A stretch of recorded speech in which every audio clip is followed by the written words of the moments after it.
Finally दोस्तों आज की इस वीडियो के अंदर हम ये जानने वाले हैं, जैसे कि यहाँ पर आप देख रहे हैं ये माइक्रोटेक का एक इन्वर्टर है और इस इन्वर्टर का हम पूरा एक एक चीज जानने वाले हैं। जैसे कि दोस्तों इसकी अगर हम फ्रंट पैनल की बात करें तो फ्रंट पैनल के ऊपर एक एक चीज जानने वाले हैं, और जैसे कि बात करें बैक साइड पैनल की तो इसके ऊपर भी एक एक चीज बिल्कुल बारीकी से जानने वाले हैं। बस दोस्तों वीडियो को ही कंप्लीट वॉच करना होगा, आपको यहाँ पर एक एक जानकारी बिल्कुल कंप्लीट हो जाएगी। तो फिर दोस्तों फिर वीडियो को करते हैं स्टार्ट। तो फिर मैं हूँ आपका अपना भाई तौसीफ और मैं ऐसे ही इलेक्ट्रॉनिक्स एंड इलेक्ट्रिकल से रिलेटेड वीडियो लाता रहता हूँ। तो फाइनली दोस्तों फिर वीडियो को स्टार्ट करते हैं।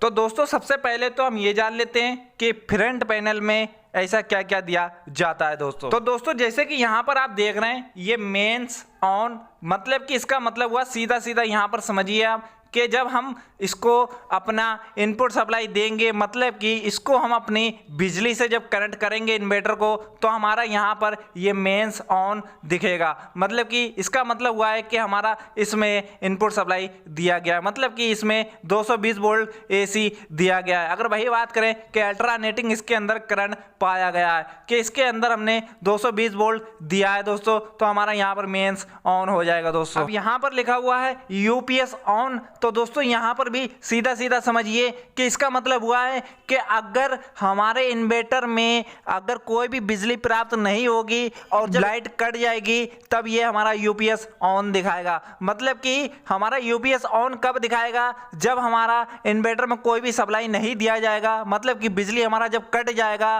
तब ये यूपीएस ऑन हमारा दिखाएगा दोस्तों। मतलब कि इन्वर्टर हमारा अब चालू है दोस्तों, मतलब कि इन्वर्टर अब हमारा सप्लाई निकाल रहा है दोस्तों। घर में जो हम बिजली यूज कर रहे हैं वो अब हम इन्वर्टर की मदद से यूज कर रहे हैं दोस्तों। अब यहाँ पर देख सकते हैं कि चार्जिंग, तो चार्जिंग का ही मतलब आपको यहाँ पर सीधा सीधा समझ में आने वाला होगा। मतलब कि चार्जिंग का मतलब ये हुआ है कि हमने इसको 220 वोल्ट एसी दिया है, मतलब कि हमने इन्वर्टर को अपनी बिजली से कनेक्ट किया है, तो यहाँ पर चार्जिंग ये सपोर्ट करेगा। मतलब कि चार्जिंग हमारे बैटरी को कर रहा है, मतलब कि चार्जिंग हमारा बैटरा हो रहा है, मतलब कि बैटरा हमारा चार्ज हो रहा है। तो चार्जिंग का मतलब यही होता है दोस्तों। जब ये ऑन होगा तो समझ जाइएगा कि हमारा बैटरा चार्ज हो रहा है दोस्तों। अब यहाँ पर लिखा हुआ है ओवरलोड, तो ओवरलोड का मतलब हमको सीधा सीधा यहाँ हमको नजर आ रहा है कि ओवरलोड का मतलब हुआ है कि जब भी अगर ओवरलोड होगा हमारा इन्वर्टर तो यहाँ पर ये हमारा एलईडी बिलिंग करने लगा, मतलब एलईडी हमारा ग्लो हो जाएगा, मतलब कि एलईडी हमारा जल जाएगा दोस्तों। ओवरलोड होने पे हमको पता चल जाएगा कि हमारा इन्वर्टर ओवरलोड पे चल रहा है दोस्तों। अब यहाँ पर लिखा हुआ है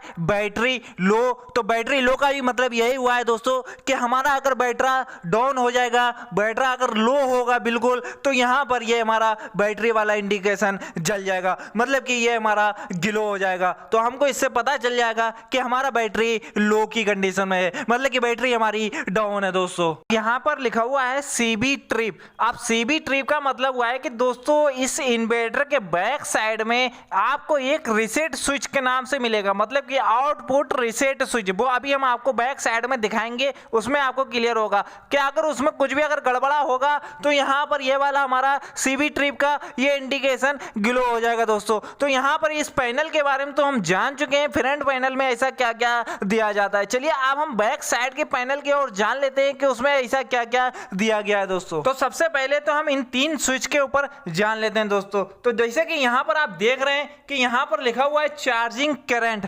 चार्जिंग करंट का मतलब हुआ है कि चार्जिंग एम्पियर। अब इसका मतलब हुआ है कि दोस्तों यहाँ पर आपको दो ऑप्शन नजर आ रहे हैं, एक लिखा है एसटीडी और दूसरा लिखा है हाई। तो इसका मतलब हुआ है कि स्टैंडर्ड और हाई, मतलब कि हम चार्जिंग एम्पियर को अपना अगर स्टैंडर्ड पर रखेंगे तो हमारा सही मोड में चार्ज होगा। अगर वही बात करें दोस्तों, अगर हमको ज्यादा फास्ट से चार्ज करना है तो हम हाई पर रखेंगे दोस्तों। मतलब कि दोस्तों एसटीडी का मतलब हुआ स्टैंडर्ड और हाई का मतलब हुआ है हाई दोस्तों। तो यहाँ पर चार्जिंग करंट का क्लियर हो गया है। चलिए अब हम जानते हैं दूसरे की तरफ। अब यहाँ पर लिखा हुआ है इनपुट वोल्टेज। अब इनपुट वोल्टेज का मतलब यही हुआ है, सीधा सीधा यहाँ पर आपको दो ऑप्शन नजर आ रहे हैं, एक लिखा है एसटीडी और दूसरा लिखा है नैरो।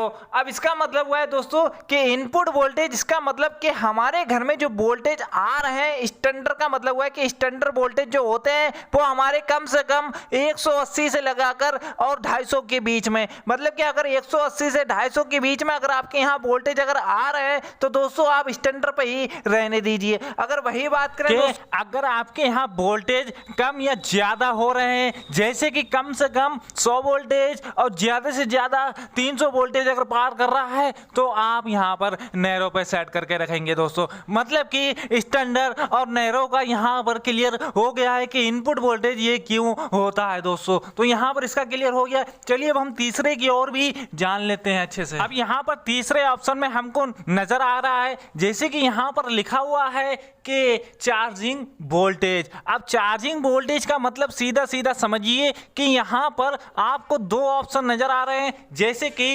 एसटीडी और हाई, मतलब कि स्टैंडर्ड और हाई। अब आपका बैटरा अगर 120 एम्पियर या फिर 100 एम्पियर, मतलब कि सीधा सीधा समझिए कि 150 एम्पियर से अगर नीचे का बैटरी आपके पास है, तब आप स्टैंडर्ड पे इसको रखेंगे। अगर बल्कि बात करें कि हमारा ज़्यादा एम्पियर का बैटरी है या फिर उससे 220 का है या फिर 200 का है, तो हम हाई पे रखेंगे। अब ये हाई स्टैंडर्ड पे हमको कब रखना चाहिए, जैसे कि आपको अगर बैटरी अपना जल्दी फास्ट चार्जिंग करना है, तब आप ये सिस्टम कर सकते हैं, नहीं तो आप स्टैंडर्ड पे ही रख सकते हैं दोस्तों। तो यहाँ पर इसका ऑप्शन खत्म हो गया। अब चलिए एक और जान लेते हैं कि यहाँ पर एक रीसेट आउटपुट स्विच हमको नजर आ रहा है, ये क्यों दिया गया है, इसके ऊपर भी क्लियर यहाँ पर कर लेते हैं। तो भैया इसका सीधा सीधा यहाँ पर समझ लीजिए कि ये जो बटन हमको दिया गया है, मतलब कि अगर इन्वर्टर में हमारे कोई भी अगर एरर आते हैं, छोटे मोटे कोई भी एरर हैं,